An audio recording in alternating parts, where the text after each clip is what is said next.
She stayed loyal, even when it nearly killed her. But what she discovered one night changed everything. Her eyes are empty, not from crying, but from understanding. Understanding that everything she gave was never enough. She presses play on a voice memo, and what she hears will rewrite the last 7 years of her life. In the distance, sirens. This is not a story about heartbreak. This is a story about revelation, about betrayal that wore a wedding ring, and a love that demanded silence until the silence broke her. Her name was Ava Montgomery. She was 28 when everything began to unravel. She grew up in Savannah, Georgia, in a home lined with devotionals and Sunday dresses, the kind of place where the truth was spoken softly, and sometimes not at all. Ava didn't want much: a quiet life, a husband who listened, children to fill the rooms her parents had once prayed in. She met Marcus Langston at church. He was 32, ambitious, respectful, and always the first to arrive for service. A man who made promises in silence and kept secrets just as quietly. Within 6 months, they were married. The wedding was small. Ava wore a second-hand dress. Marcus cried during the vows. Their first apartment was just 2 rooms and a rusted kitchen sink, but Ava called it home. She painted the walls, left sticky notes in the pantry. She believed in the kind of love that grows if you water it enough. They started trying for a baby right away. Month after month passed. Ava smiled through each one until the smiles turned into silence. She stopped counting. Marcus said it was stress. Ava believed him. When money got tight, she picked up 3 part-time jobs: daycare aide, grocery clerk, tutoring at night, all so Marcus could finish law school. On Sundays, she ironed his shirts while listening to sermons about patience, obedience, submission. At family dinners, his mother would ask, too loudly, when they'd be expecting a baby. Ava laughed. It sounded real enough. Behind closed doors, they fought less than people thought. Because Ava had learned silence was safer. But silence doesn't mean peace, it just means no one's listening. And one night, as Ava stood in the hallway holding another negative test, Marcus didn't say anything at all. That night, Ava realized she was alone. She just hadn't left yet. The changes started quietly. Marcus became distant, not in the obvious way, no slamming doors or shouting matches, just gone, even when he was in the room. He stayed late at the office, stopped answering her texts. He said it was work, deadlines, clients, pressure. But pressure doesn't explain perfume on collars or unfamiliar names flashing across his phone. Ava noticed, but she didn't ask. She was tired of being told she was imagining things. Gaslighting doesn't always sound like lies. Sometimes it sounds like laughter. You're paranoid. Stop embarrassing yourself. You think I'd cheat on you? And she'd apologize, even when she knew. The distance turned to coldness. Then came the anger, subtle but sharp. He didn't hit her, but some words leave deeper bruises. Maybe if you were more of a woman, no wonder I don't want to come home. His mother's comments grew bolder. You know, some women just can't carry, she said at Thanksgiving. It's biblical. Ava said nothing. Even her own parents began to question her. Maybe she wasn't praying hard enough. Maybe she needed deliverance. She started losing weight, stopped sleeping, cried in bathroom stalls at work. But the breaking point wasn't the cheating. It was the fraud. Marcus had started a side business, consulting. Ava thought it was harmless. She let him use her name for the account. Just to help with taxes, he said. But it wasn't taxes. It was laundering, bribery, wire fraud. She found out when the police showed up. Her name was on every document. And Marcus? He didn't say a word.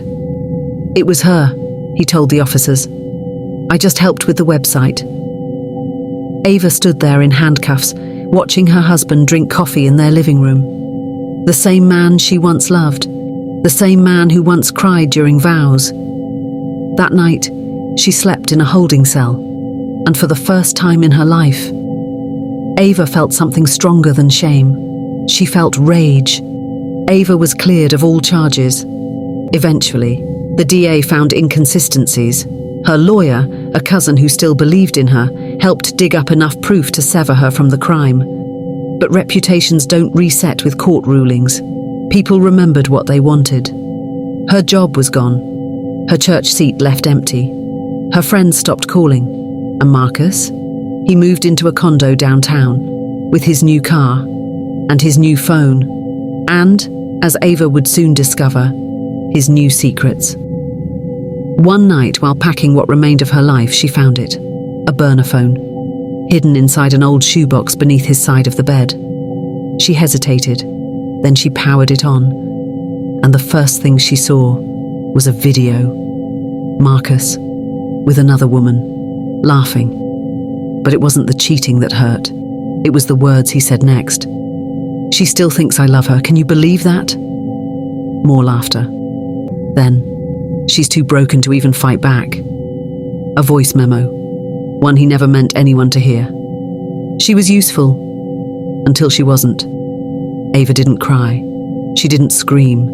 She just stared and planned. Revenge doesn't always start with fire. Sometimes, it starts with silence. That night she didn't sleep. She made a list. Every lie, every bruise, every name he called her, every job she worked to keep him afloat. And at the bottom, she wrote 2 words. No more. Ava didn't scream. She strategized. It started small, tracking everything. His movements, his accounts, his lies. With help from a former co-worker, she built a private file. Bank statements, messages, photos, even one with him and a minor, a client's daughter. She knew where to leak it. A community blog, anonymous. The dominoes fell fast. Investigations reopened. Marcus was disbarred. News stories ran headlines. Promising lawyer or professional liar? He denied everything. But the video spoke louder. The same voice that mocked her became evidence. The woman he mocked, she never said a word. She sat in court, quiet, steady. And when the verdict came, she simply stood and walked out. Justice isn't always loud. Sometimes it just looks like peace. Ava didn't celebrate. There were no parties, no champagne, no posts online, just silence. The kind of silence that doesn't ache anymore. She moved to Asheville, rented a small cabin, started working with women who had nowhere else to go. Counseling, cooking, quietly helping.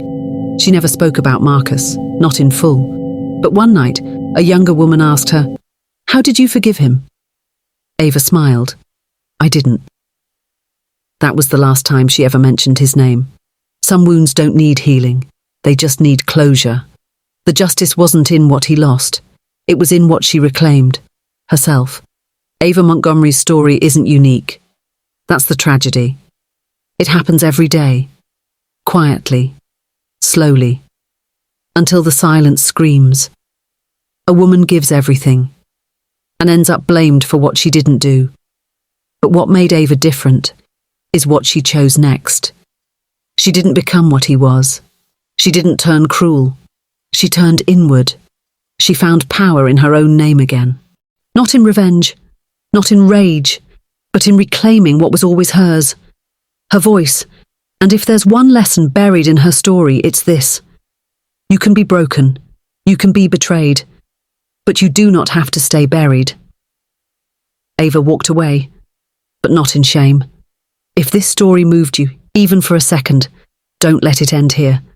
There are women watching this right now who feel invisible. If you see them, say something. And if you've ever been them, know this. You are not alone. Justice doesn't always come in a courtroom. Sometimes, it starts with telling the story. Like this video. Share it. Subscribe to the channel. Because every story deserves to be heard. Especially hers.